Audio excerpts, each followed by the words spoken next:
So, most likely, if you're watching this, it's pretty safe to assume that you come from a family that is not rich, from centuries ago. There's a fact and statistics that say that pretty much like 90% or more of these very, very rich families that have lots of capital, lots of money, have been rich for many, many years, like centuries, and like ever since like the Middle Ages or the Stone Age, basically. So what ends up happening is that families which are rich tend to stay rich, and the families which are poor tend to stay poor.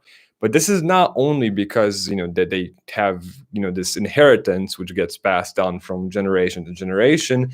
It's a bit more. I'm sure you guys always heard of all these very really rich people or like successful entrepreneurs or very popular entrepreneurs, or these like media guys who went broke many many times and became rich, then went broke. I mean, Trump, how many times has Trump declared bankruptcy himself, and any pretty much rich person out there?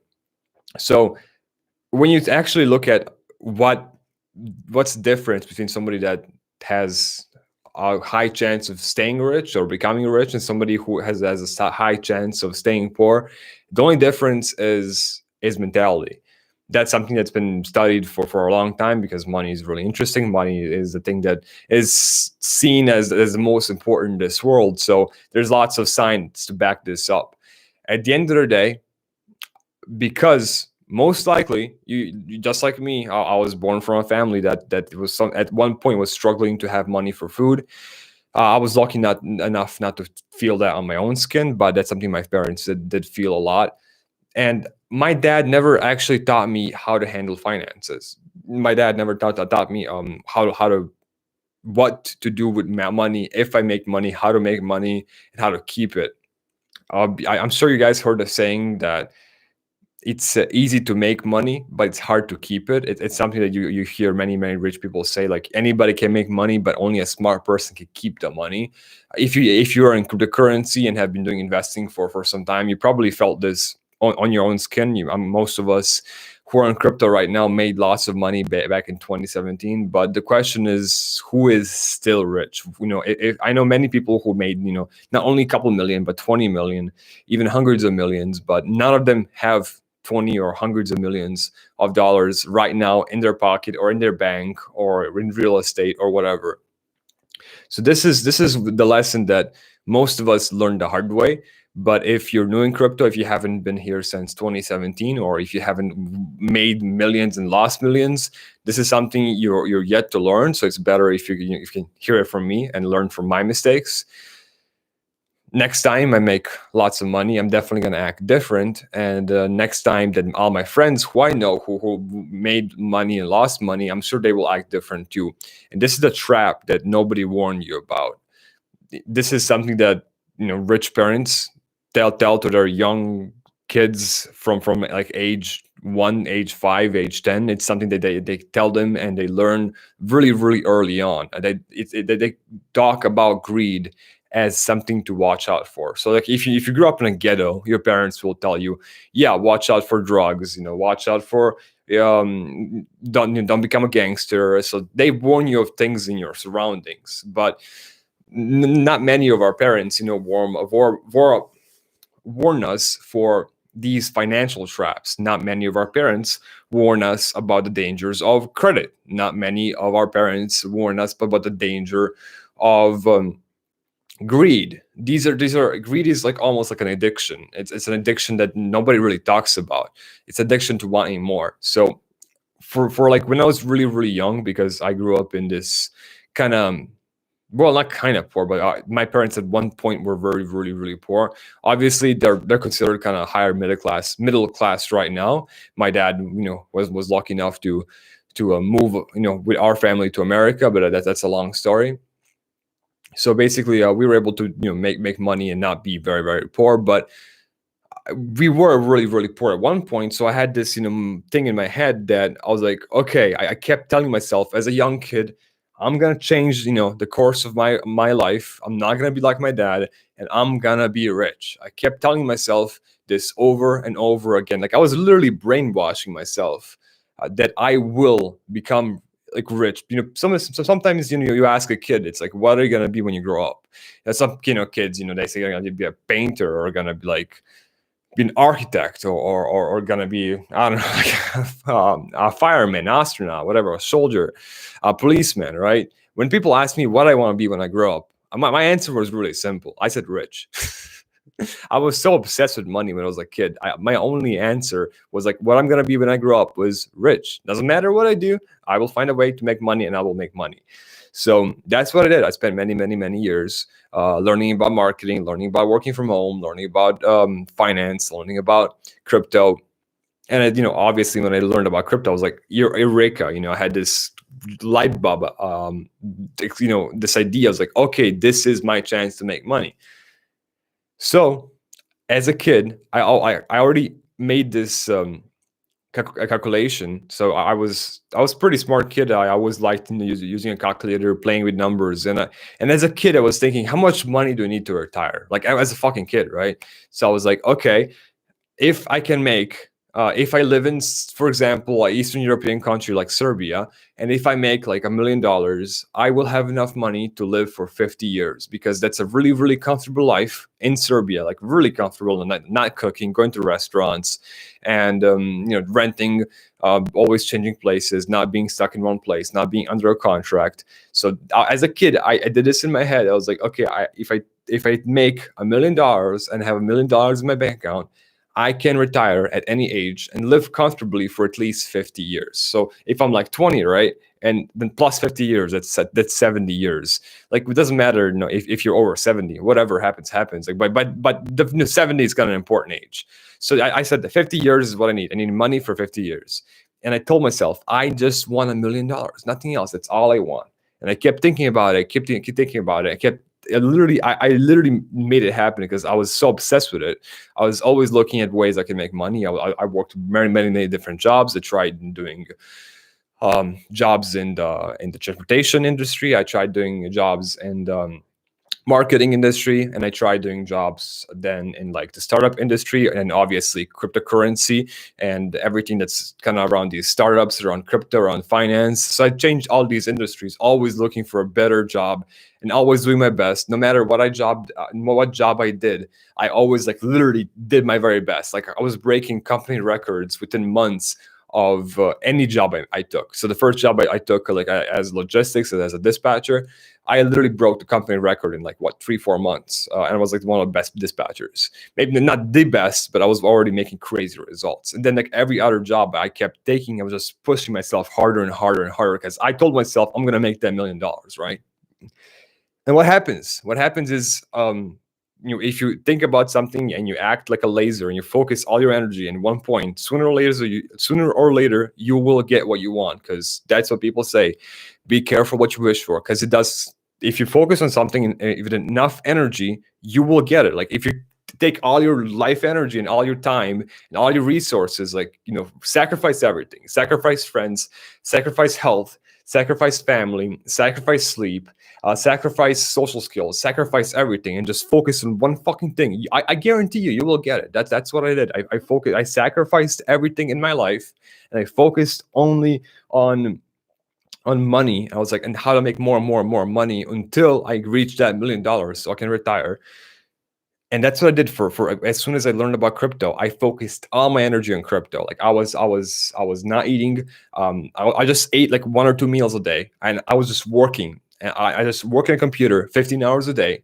I was sleeping like for 6, 7, 8 hours, and as soon as I wake up, I go back to work. And I was just working, and I was obsessed with crypto. I was. That's the only thing that was important to me, because that was the only thing that could get me closer to my goal of having that $1 million and being able to retire.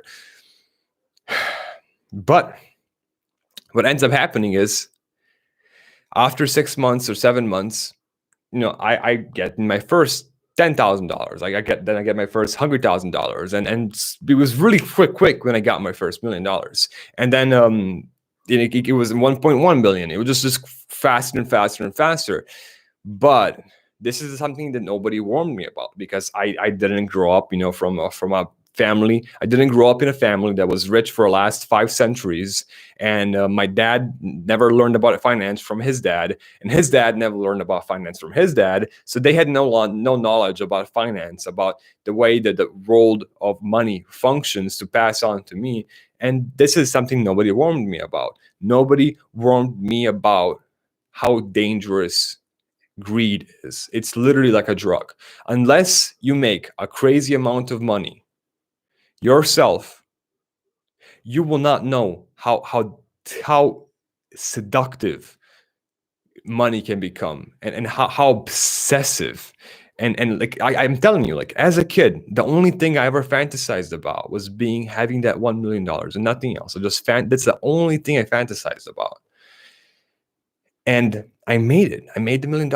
But even though my whole life I was fantasizing about this $1 million, that as soon as I made it, this thing flipped in the back of my head. The thing that nobody warned me about, this word that's just a word to me, means nothing, right?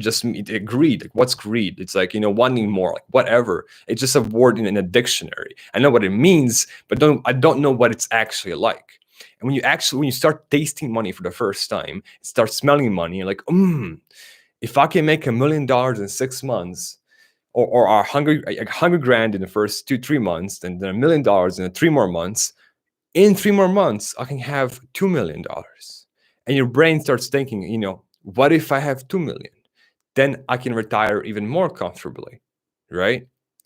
And it's a game that never ends. So if I made 2 million, my brain would be like, yes, I can have this, I can have this, but I spent 9 months making 2 millions. If I can just work 2 more months, I'll have 3 or 4 million.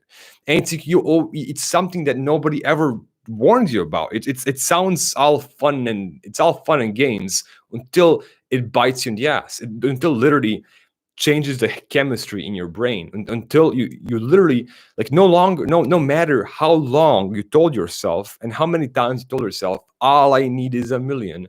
No matter how many times you tell yourself, all I need this, when you get it, you're like, but what if? It's that curiosity that tingles the back of your brain, right? It's like, it's just a little bit more. It's like, I have this carrot, but there's a shinier carrot right over there. I can smell it. I can see it. I can taste it. I just have to grab it. It's right there. It's so close, right? It's like just a little bit more. It's like an addict. I just want, let me have a little bit more. It's a couple more days, a couple more weeks. I got this. It's like I already worked. I worked 6 months like a motherfucker. I had no social life. I have no health. I have no sleep. My body was falling apart. But it's like, but just what is to me a couple more months, right? And guess what? It never ends. I have friends who made 20 million. I have friends who made hundreds of millions, and the story is always the same. The story is always like, yes, 20 million is amazing, but what if I have 50? And then you make 100 million. It's like, yes, but what about $1 billion? What about we can be a billionaire? And then, like, you have all these billionaires, like look at Elon Musk. He's what, a billionaire, trillionaire? I don't know. He's mega rich, right? But have you seen the look in his eyes? Have you seen how he talks in his videos? How he looks in his videos when they talk about his personal life? I mean, what personal life? I'm not saying this to offend the guy. The guy is, he's smart. He's an inspiration. But yes, how much? But he has billions. Like, how much more money do you need? Then you have people like Mark Zuckerberg. I have people like the owner of Amazon. I forgot his name. It's like, how much more money do you need? It's like you have all the billions and billions and billions. It's like, what else what can you not buy with 1 billion that you need 2 billion to buy? So yeah, Bezos. Yeah, Jeff Bezos, right? Thanks, Abby. The question is, like, you look at these guys, right? And you're laughing at them. It's like, what a dumbass. It's like he has 20, 30, $100 billion, but he's still working his ass off. All he's thinks and breathes. He just lives, breathes, and every his whole bubble, his whole reality is work, right? You don't see the guy, going fishing. You don't see the guy um making something with clay. You don't see the guy painting. You don't see him, making some stupid shit in his garage, or solving a puzzle, or playing, playing a video game, or watching, or going to the movies, or I don't know, doing anything stupid, like going swimming in a lake or something naked. It's like, at what point do you quit and start enjoying life, right? So it's obviously something that very, very few are able to accomplish, is fight this thing that is always connected to money. So money equals greed. Like, it's inseparable. You just cannot separate it. The more money you make, the more greed you feel. It's the law that will never change. There has been some societies and some cultures on this planet which refused to use money. They morally refuse to have money in their culture, or their tribes or whatever. And then you have these civilized nations be like, are you guys stupid? It's like, money makes things easier. But then the question, then they ask, but does it make money? Then you look at these really, really rich nations, like I don't know, England's considered a rich nation, America's considered a rich nation, yeah, Australia, right? But what's the percent of happiness in Australia? Then you have like Cuba, right? Cuba's I don't know, it's probably a third world country or something. Serbia is almost like what is it, second, third world country? I don't know. It's still civilized, but it's not considered, a Western rich nation. It's considered a pretty poor country. Costa Rica, or whatever. I'm just naming some countries that are top of my head right now. And you look at the percent of happiness in those countries, and it's actually higher. Then you question yourself. It's like, does money actually make you happier, right?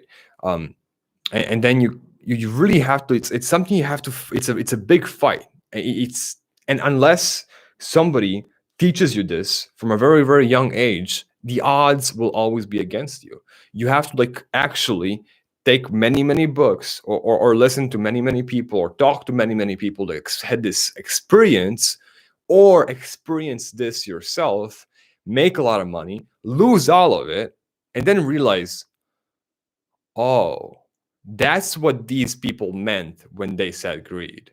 That's what greed feels like.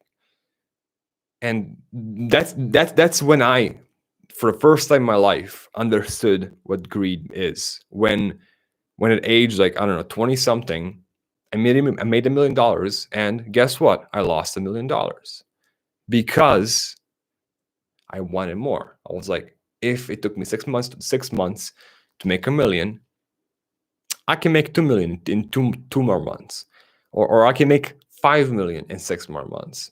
Give me a year, I'll make 10 million.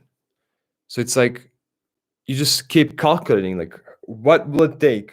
What if I take this million and reinvest it, or start this other business, or do this? Your mind will always find a way to give you that bigger, shinier carrot, give you that more better colored, bigger house, that better everything. There's always a better car. There's always a bigger house. There's always a bigger trophy to have or to buy. And all it takes is a little bit more work, and all it takes is a little bit more money. So even I, who pretty much fantasized about having 1 single million so I can retire, I with this crazy fantasy and obsession, when I had it and got the million, I couldn't, I couldn't control myself. I was like, oh, but yeah, $1 million retirement is good, but a $2 million retirement must be twice as good, right?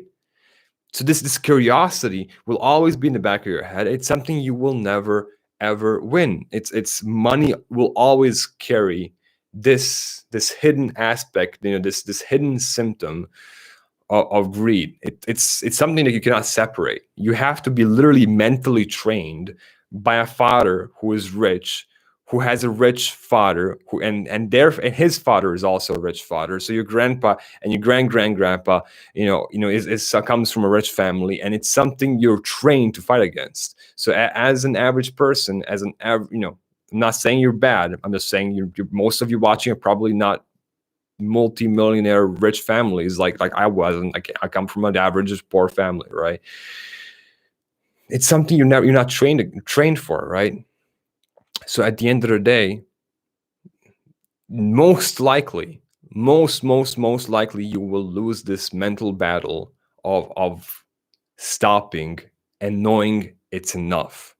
So I still don't know a solution. Like, if you guys have a solution how to fight against greed, congratulations, you're the next rich person.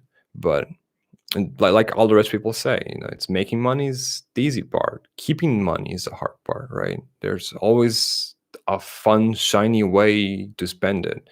I mean, I literally just spent 20% of all my money on some technology that will make me like healthier. So yeah, so let's see. We are coming from Martin. I think Elon Musk himself said, "You don't want to be me," on the Joe Rogan podcast. These people are driven by their visions and are very successful in some way, but in some other ways they are not. Yeah, that's very true. Like, uh, when I watched a couple of like personal videos where Elon Musk talks, with his kid, with his wife, and it's like, that guy looks depressed. I mean, that guy looks more depressed than your average teenager. So it's like, does is that the life you want? There's a really funny saying here in Serbia. Um, it's a poor people saying. You don't hear rich people say this. So it's like, because Serbia is mostly poor people, right? And a few very very rich people. The difference is quite drastic, like most modern civilized countries. And the saying goes, "I'd rather cry in an expensive car than cry in a cheap car." But that's not true. That's a really shallow way to look at it. That's a fantasy of people who never tasted money and think money will solve their problems, right? It doesn't. It just amplifies. It amplifies whatever you have. So if you're a really happy person, it'll help you amplify that. If you're depressed, it'll just make you more depressed. So it's a catalyst. It's not a solution. There's nothing that money will solve.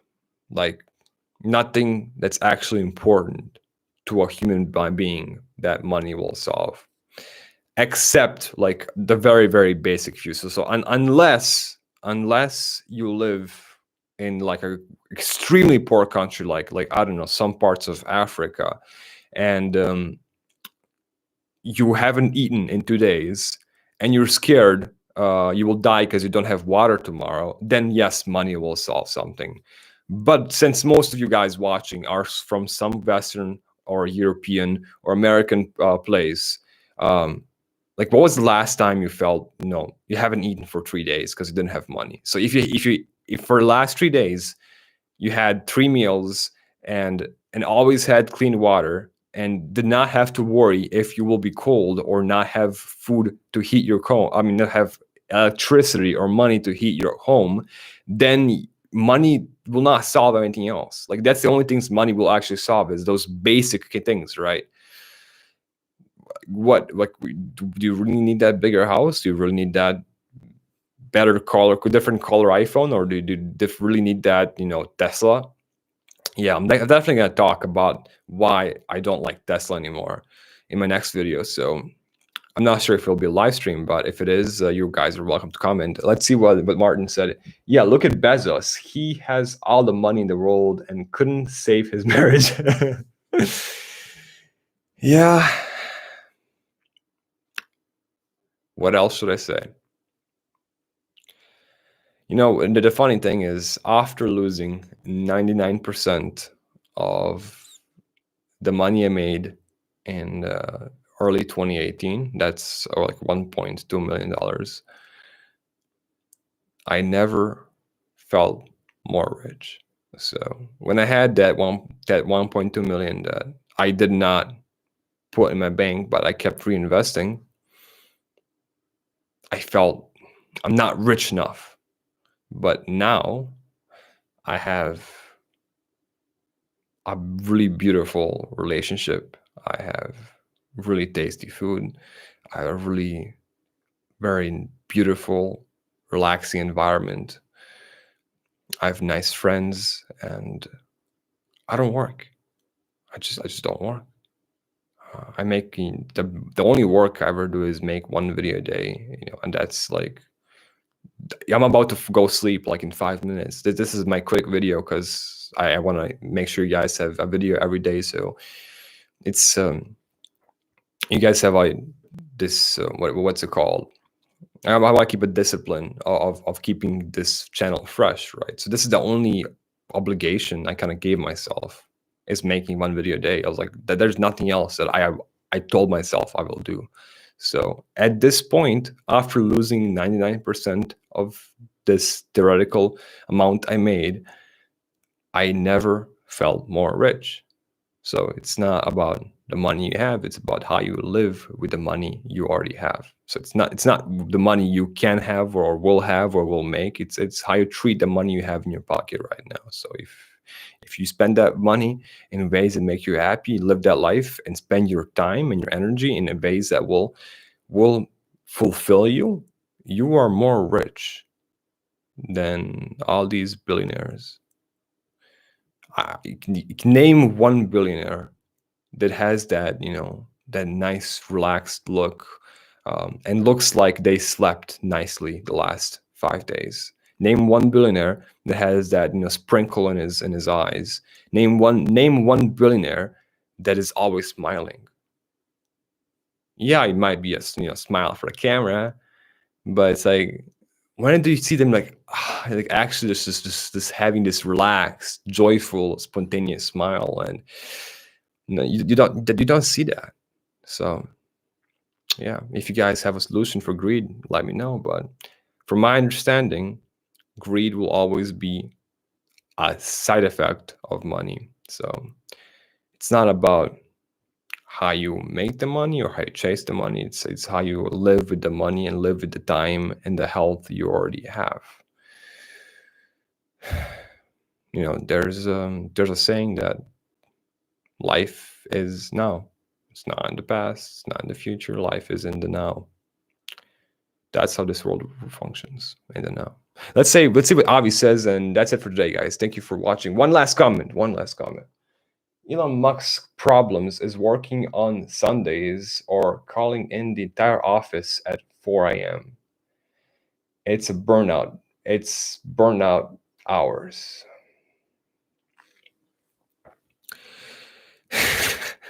If you're a billionaire that works on Sundays, are you really a billionaire or just a slave? Thank you guys for watching.